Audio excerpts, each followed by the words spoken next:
There is a saying that family secrets always find their way to the surface, no matter how deeply buried. Ours wasn't just a secret, it was a ticking time bomb, a hidden family, an unspoken betrayal, and a father whose actions threatened to tear everything apart. This is the story of how we uncovered the truth and confronted the lies that had defined our lives for far too long. For as long as I could remember, my parents were the epitome of partnership. My mom was the strategist, meticulous, visionary, and dedicated. My dad, with his charm and business acumen, became the face of the company they built together. Their teamwork was the foundation of our family's prosperity, and we admire their resilience and drive. But cracks in the perfect image began to appear over the years. My mom, ever ambitious, decided to pursue her PhD, a move that seemed to mark the beginning of their divergence. While she excelled academically and even started her own company, she never stopped supporting the business she and my dad had built. My dad, however, seemed content to remain in his role, but his absence at family dinners and important moments grew more frequent. We didn't know it then, but those absences had a deeper reason, a reason that would shatter our trust in him. The moment everything changed was as mundane as it was pivotal. My elder sister, Adanna, was going through financial documents in the company office when she spotted it. 3 names receiving regular payments. The names didn't belong to any of us, yet they bore our surname. Adanna was meticulous like our mom, and she wasn't one to let anomalies slide. She traced the payments and found a trail leading to private school fees, university tuition, and even living expenses for people we never heard of. Her gut told her something was off, so she dug deeper. What she found was devastating. Our father had a second family. One of the boys, a university student, was at a very prestigious private university, while the other was attending a private international school, one of the best high schools in the country. They lived lives of luxury compared to ours. We attended public universities to save costs and worked tirelessly to support the businesses our parents had built. Adanna called a family meeting that evening. As we gathered in the living room, the weight of her words hit us like a storm. "Dad has another family," she said, her voice shaking. We needed to confirm it for ourselves. The next morning, we drove to the private university. It wasn't difficult to find the boy. He looked like our dad, down to the slight curve of his smile. Approaching him was so real. "Are you related to Mr. Okoro?" Adanna asked. The boy's face fell. "You are my sisters, aren't you?" he replied. His calm acknowledgement stung us.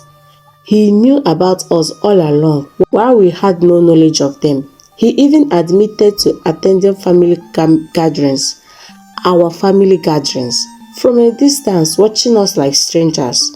The boy called his mother, and things escalated quickly. She called our dad, who wasted no time confronting us at home that evening. When my dad stormed into the house, his anger was obvious. He wasn't sorry for his betrayal, but furious that we had uncovered his secret. His words were sharp. "You don't know what it's like to carry the weight of a family name," he shouted. I needed sons to secure my legacy. The room fell silent. His justification cut deeper than the betrayal itself. My sisters and I had been raised to believe we were enough, that our hard work and dedication to the company would cement the family's future. His words dismissed all of that. "You have no idea how much I have sacrificed," my dad continued, but his excuses felt shallow. Adanna, unable to hold back, fired back. "We sacrificed too, Dad. We have worked ourselves to the bone while you handed them everything on a silver platter. The argument escalated, emotions boiling over. My younger siblings cried silently in the corner. After days of heated arguments and tensions, Adanna decided it was time to tell our mom. She deserved the truth, even if it would break her. When Adanna finally broke the news, our mom's reaction was a mix of disbelief, anger, and heartbreak. He said he needed sons, she asked, her voice trembling. I gave him daughters, and that wasn't enough. Our mom's strength had always been her defining trait, but this revelation shook her to the core. Still, she refused to let it destroy her. This isn't about me, she said.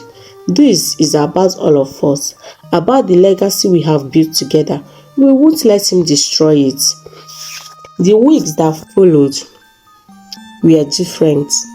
My dad's hidden family became a point of contention, not just between him and my mom, but also among us siblings. Some of us wanted to sever ties with him completely, while others advocated for a more diplomatic approach.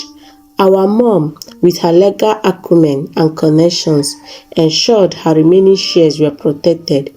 She worked with us to restructure the company, reducing our dad's control and ensuring transparency in financial dealings. Meanwhile, my dad's second family faded into the background. We didn't hate them. They were as much victims as his decisions as we were, but we couldn't ignore the privilege they had enjoyed at our expense. It wasn't easy to move forward, but we found strength in each other. My mom poured her energy into mentoring us and expanding her own company. She became a symbol of resilience and determination, inspiring us to rise above the pain. As for the company, we worked tirelessly to rebuild its reputation and ensure it reflected our values, not our father's betrayal. It became a beacon of hope and a testament to our unity as siblings.